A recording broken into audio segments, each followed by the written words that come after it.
Friends, మీకు ఈ video నచ్చితే లైక్ చేయండి, సబ్స్క్రైబ్ చేయండి.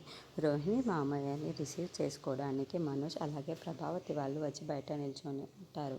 కార్లో ఒక వ్యక్తి వస్తూ ఉంటాడు. అది చూడగానే అక్కడున్న ప్రభావతి, ఏనైనా మీ మామయ్య అని చెప్పేసి అడుగుతూ ఉంటుంది.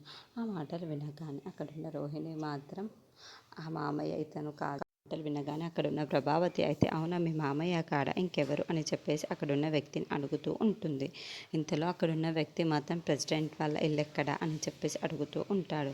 ఇంతలో అక్కడున్న మనోజ్ మరి తిన్నంగా వెళ్ళండి అని చెప్పేసి అంటాడు. ఇంతలో లోహిన్ అరేంజ్ చేసిన వాళ్ళ మామయ్య కాపాడండి కాపాడండి అని చెప్పేసి అనుకుంటూ వాళ్ళ ఓనర్స్ వాళ్ళ ఇంటికి వస్తూ ఉంటాడు. ఇంతలో అక్కడున్న కుట్టుకూలంలో పడిపోతూ ఉంటాడు. అది చూడగానే అక్కడున్న వాళ్ళందరూ అయితే ఒక్కసారిగా షాక్ అయిపోతూ ఉంటారు.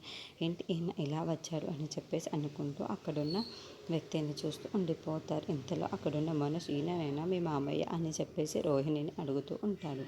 ఆ మాటలు వినగానే అక్కడ రోహిణి అయితే, అవును ఈయనే మా మామయ్య అని చెప్పేసి అంటుంది. ఇంతలో అక్కడున్న ప్రభావతి ఇంట్లో ఉన్న వాళ్ళందరూ అయితే ఒక్కసారిగా షాక్ అయిపోయి, ఈయనేంటి రావడంలోనే కొట్టుకోణంలోనే పడిపోయారు, ఇప్పుడు ఈయన పరిస్థితి ఏంటి అని చెప్పేసి ఆలోచించుకుంటూ అక్కడున్న వాళ్ళ మామయ్యని అలా చూస్తూ ఉండిపోతారు. ఇంతలో అక్కడున్న వాళ్ళ మామయ్య మాత్రం, ఏంటమ్మా ఇదంతా అని చెప్పేసి అడుగుతూ ఉంటారు. ఇంతలో అక్కడున్న రోహిణి మాత్రం, సరేలేండి మామయ్య క్లీన్ చేసుకుందురులే అని చెప్పేసి అంటుంది.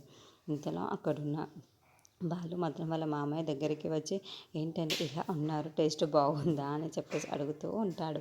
ఆ మాటలు వినగానే అక్కడున్న వాళ్ళ మామయ్య మాత్రం, కొంచెం కూరగాయలు ముక్కలు వేసి ఉంటే మేకలు బాగా తినుండేవి అని చెప్పేసి పల్లెటూరు భాషల్లో మాట్లాడుతూ ఉంటాడు. ఆ మాటలు వినగానే అక్కడున్న రోహిణి ఇంట్లో ఉన్న వాళ్ళందరూ ఒక్కసారిగా షాక్ అయిపోతూ ఉంటారు. ఏంటి ఈయన మలేషియా నుండి వచ్చాను అంటున్నారు, ఇలా పల్లెటూరు భాష మాట్లాడుతున్నారు ఏంటి అని అంటూ బాలు అతని వైపు కళ్ళ చూస్తూ ఉండిపోతాడు. ఇంతలో అక్కడున్న ప్రభావతి కూడా, ఏంటి ఈయన ఇలా మాట్లాడుతున్నాడే అని చెప్పేసి అనుకుంటూ ఒక్కసారిగా అందరు షాక్ అయిపోయి ఆయన వైపు కళ్ళ చూస్తూ ఉండిపోతారు.